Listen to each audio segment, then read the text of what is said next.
Welcome back to Olde Carr Guy. Today we are back on the Yugo, patching holes and trying to learn how to use our new riv nut tool. So make sure you stay tuned.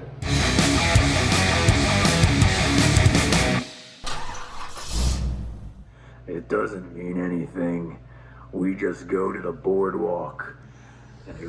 That's right, we're back to work on the Yugo, the official car of working on while you're watching regular car reviews. Up the sides of the truck and in between the body gap between the outer body metal and the wheel well splash guard. And what we're going to be doing is we've got to make sure that we have the ability to mount this rear transmission mount for the original engine and transmission. But as you can tell, the piece that was rotten, well, we cut it out. But it's got 3 mounting positions, which we've got to get mounted back in to the new patch that we got welded in there. And some of you guys are going to say, but Jason, they used double layered steel and welded nuts, and you're only going to use a riv nut? Well, yes, and the reason for that is because that steel that I used was probably just as thick as the double layered steel that the original welded nuts were on the back. So do I think that a riv nut is going to secure that transmission mount properly and do the job? I do. And let me show you why. Because even though the mount is held in with 3 bolts, they're very small bolts. They're only about 3/8 or maybe like an M10 or whatever they call it in metric that hold it on there. So that's why I feel the riv nut is going to be the perfect solution for this. And this is the riv nut gun that we have. I reached out to a sponsor and I didn't really get any word back to see if they would help me out, but they aren't very expensive anyway.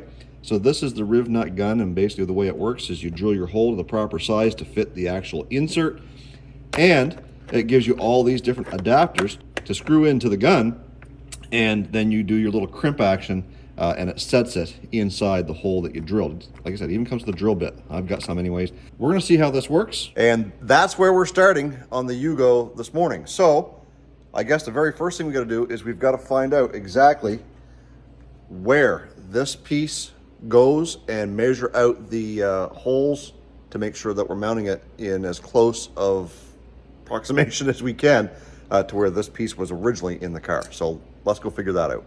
Okay, so in order to get this aligned properly, we got to take into account knowing where our seams were and where this little bend was, because this came over like so, and then it bent up and then it came back. So when we did this, we've got this little bend right here, and we know that we've got to line that up with just before this. So if I go and I kind of set that in there, right where that bend likely was, my seams kind of line up here. So then what I can do is take my paint marker and just kind of go in there and dot where these are. Now they're not going to be in the exact locations because they're going to be up too high, but then we can flip it around so that this level, so that this edge is level with this one. Do our dots again, tracing out where those have got to go. I think then we can drill our holes, use our riv nut gun, and make sure that these are put into place. Try not to look too closely at those welds. I'm sure they're fine. Okay, so what we did was we got this laid up here, we scratched the holes, and we marked the edge of where that piece was. Then we took the mount and we lined that up with that, and based on this line across the back here, we could tell that that's where the top of the thing was, the top of the frame rail was. So we lined that up like so, lined up the back of the frame rail, and we scratched 3 more holes to see where they were, and they basically dropped within about a ½ an inch, maybe 3/8 below where the original holes were from the patch. So we marked those with our ink pen, and now we can go and we can drill our holes. We just got to find out which hole size that we need and find some bolts to match, and we should be able to get this mounted back up on there. So let's go do that. Okay, so this kit came with a couple of different kits, metric and standard, and I actually bought an additional kit because I don't think we'll be using this gun or this setup quite a bit. So what we did was we basically took one of these bolts and we tried threading it in until we found one that threaded in properly, and what we found was it's an M8. So if we open up the kit, it tells us in a great big yellow sticker right here that the M8 mandrel is already set on the tool. So I went to look in here, nothing, but it is already on the tool.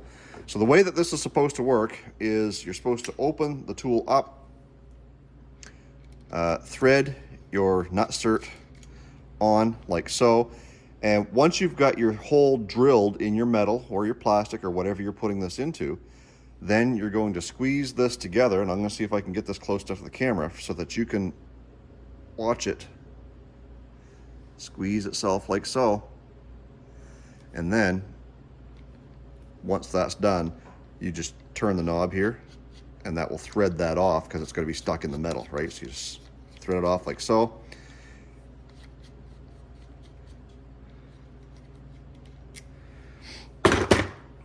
And then the theory behind this is that these little ribbed points right here, your metal will be stuck in that groove right there so that it'll hold in place. And then when you go to put your bolt in to tighten it up against whatever you're doing, you've got a solid hole to do so. So yes, I just wasted one of these to show you guys. If you don't know what a riv nut or a riv nutsert is, well, I just learned myself because this is the first time ever using one. So I guess what we got to do now is get the proper hole drilled in the Yugo frame and get 3 of these inserted in there. Let's go do that.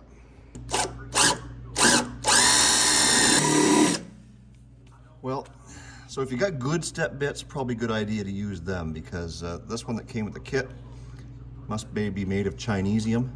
It drilled one hole flawlessly through a piece of aluminum. It's barely doing the first hole here, and it won't even kind of drill through the rest of this. But again, just goes to show that maybe it's the dull blade, but it also might be that this is thicker, heavier, harder steel. Anyways, let's get another bit, try again. So we're able to get through the first layer, but I think my bit's too long because it's hitting the outside. It's trying to drill through it as well, which is no big deal because I do want to make sure before we close this gap up with the patch down here, because I do want to make sure before we close the gap up with this patch here that we can actually shoot some undercoating up in that frame rail to keep that from rusting any further. So we've got this one drilled out perfectly. This one's got a little ways to go, and we still got to get this one out. So I'll be right back when we get ready to insert those nutserts. All right, so we've got our 3 nutserts. They're just kind of sitting there loosely. Now we've got to get the tool threaded in. So you just got to make sure that your handles are all the way out, because it's when you close it is what's going to do the crimping part of it. So arms all the way out. We'll start with this one up here and just thread that in all the way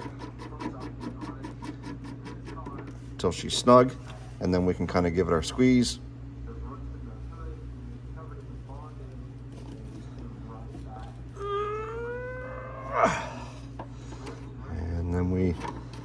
And then we unscrew it, and now that's in there nice and tight. Now we can take our bolt and make sure it still threads in there okay. No problem at all. Okay, so let's get the other 2 done.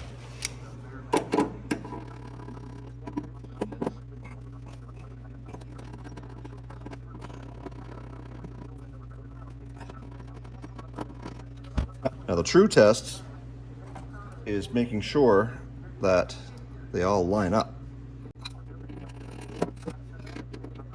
2 out of 3 ain't bad.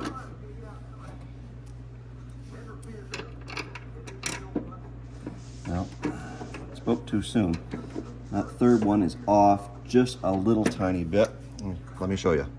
Now this one here is off just a little bit. It's going in a little bit of an angle. No big deal, because what we can do is we can come in here and we can just kind of lengthen out that hole to bring that bolt straight on and get that lined up. All right, we got our mount installed. It's firmly in there, and we've got all 3 bolts nice and tight. What we had to do is we had to elongate one of the holes to get it to line up, only by about, maybe an 1/8 or 3/16 of an inch or something like that. Not very much. Anyways, that's in there, nice and secure. We're ready to get that motor. No, we're not. We still got to patch that hole right there. So let's go find some metal and we'll see what we can do to get that patched in. This video, and more importantly this channel, is being sponsored by Gap Professional Products. Now, whether you're an at-home pro or a professional detailer, Gap Professional Products offers detailing for all skill levels, from basic car wash supplies to headlight, road rash repair, and paint correction. Gap Professional Products also offers accessories from buckets to brushes to trigger sprayers, applicator pads, and air fresheners. My favorite is the bubble gum. They are also a Rupees equipment distributor, as well as the authentic Tornador cleaning gun. So head on over to Gap Professional Products today and get 10% off your order using the promo code OCG10. And remember, orders over $130 get you free shipping anywhere in Canada and free shipping to the US over $200. So thank you, Gap, for helping to keep my rides clean and for supporting this channel. Guys, you should be supporting Gap because they support channels like me.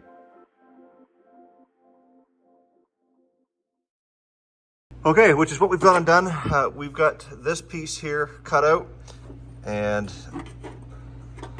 as you can tell, it's gonna fit right in there once we get that done. I've made the hole on the bottom on this face here a little bit bigger.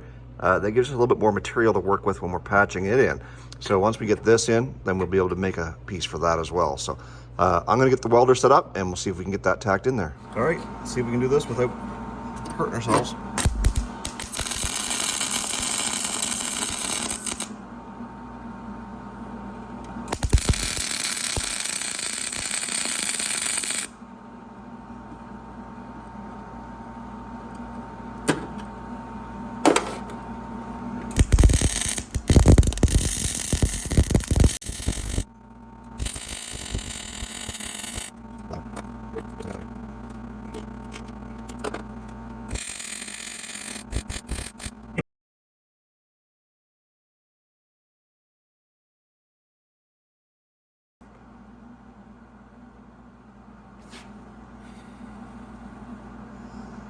Don't worry about the smoke, it's just the undercoating on the other side of the fender, I hope. Probably should check that. Well, we got it welded in on that part. It doesn't look pretty, but I think it's gonna be good enough. Once that cools down, we'll go down here and we'll cut a patch to fit into that. Get that welded up on there as well, and we can call this done. Okay, we've got our little piece all ground down and ready to go. And I got a couple of magnets kind of holding it in place, so we'll get it tacked up here on the top as well as over here on the side. Then we can remove our magnets and finish tacking it in. As far as this little hole right here, I think I can stretch the weld over that to make that happen. So let's get the welder rigged up and get ourselves back in business.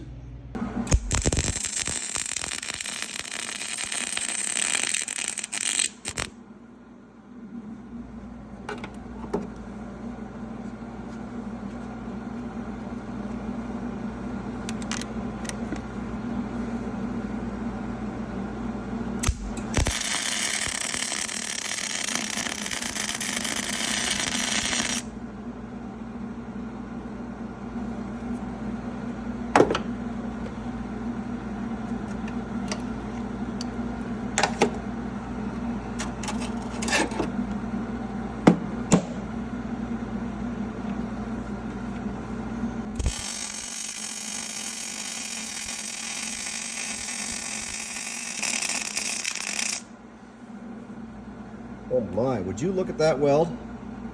Look at it. Just look at it.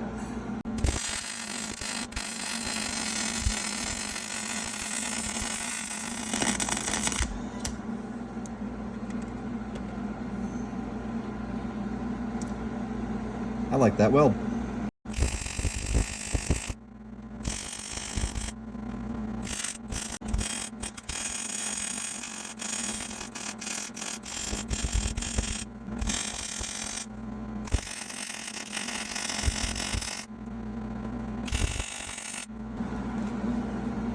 Well, I think that's going to do for now until we get it ground down and figure out where all our holes are. But yeah, we got her. Okay, so we've got those two pieces welded in. We got this little gap welded up over here on this side, and you know, pay not too much attention to the weld. Got a couple of good ones. This one here, I thought this one here was okay. But the grinder will take care of that. We'll clean it all up and make sure that it looks fairly decent, at least as good as that or as bad as that, however you want to say it. But we are ready to start grinding on this and get that cleaned up so that we can kind of start cleaning up the inside of the engine compartment here, getting rid of all this stuff, and maybe we'll do some rock guard or something like that to help clean this up and clean up all this stuff. Because this is just rust inhibitor that I sprayed down in here after I ground off all the loose paint. So we want to get that cleaned up before we do anything, but we're very, very close to dropping that engine back in the engine bay here. So we've got a little bit more to do. It's lunchtime. I'm going to grab a bite to eat. I'll be right back.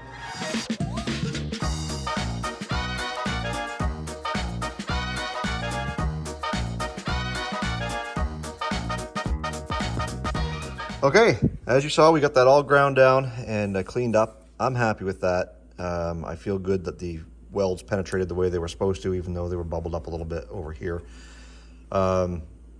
We've got to get this cleaned up a little bit more so that we can get some undercoating or something, not undercoating, rock guard, or just something to cover up this bare metal, which means this has got to come off, and we'll get that cleaned up, get all of this sprayed down in here. That'll be the next project. Probably the next video is getting all this done, and then we can drop the engine in here, get it mounted up, and we'll be just that much closer to getting this thing running. I figure a couple of more days here and there. I'll probably spend a whole day just cleaning up the engine bay and getting everything you know, ready for a coat of paint or primer and rock guard or whatever we're going to use in here to cover up that bare metal. And then probably another day after that, dropping the engine in, getting everything hooked up, and possibly even getting it running again. So as it sits right now, that's it.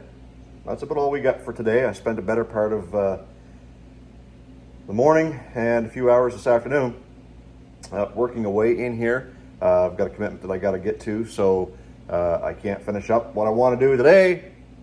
Anyways, if you guys are looking for some more great Yugo content, I'm going to leave a link right up here, over here, one of these two places, to go over and visit my buddy Alan over at KOMPAS Garage.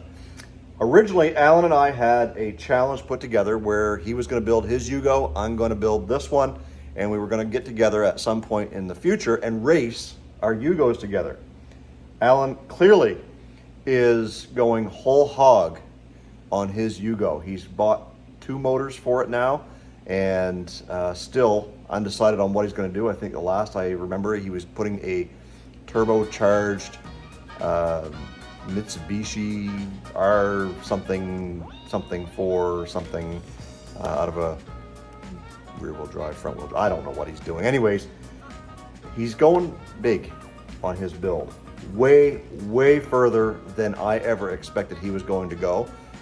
Initially for mine, it was going to be an engine swap and a turbo, but I can't even do that. So he's actually got some skill over there. Go check him out, KOMPAS Garage, and you'll see the build that he's intending to do. Maybe at some point we will race him. Just might not be in a Yugo. Maybe Dale the truck. Anyway, maybe we'll do a Crown Vic build and race his Yugo. Anyways, thanks for sticking around. If you haven't given this video a thumbs up yet, please hit that thumbs up and make sure you're subscribed. That'll send YouTube a message that this video is important to you, and recommend it to others. It'll immediately start recommending it to other people. It doesn't cost anything. It's free for that subscription. All the subscription does is let you know when I post a new video. And also it lets YouTube know that you're interested in my content. Guys, thanks so much. Stay focused on the windshield, not the rearview mirror. I love you. God bless. Let's do it again in the near future.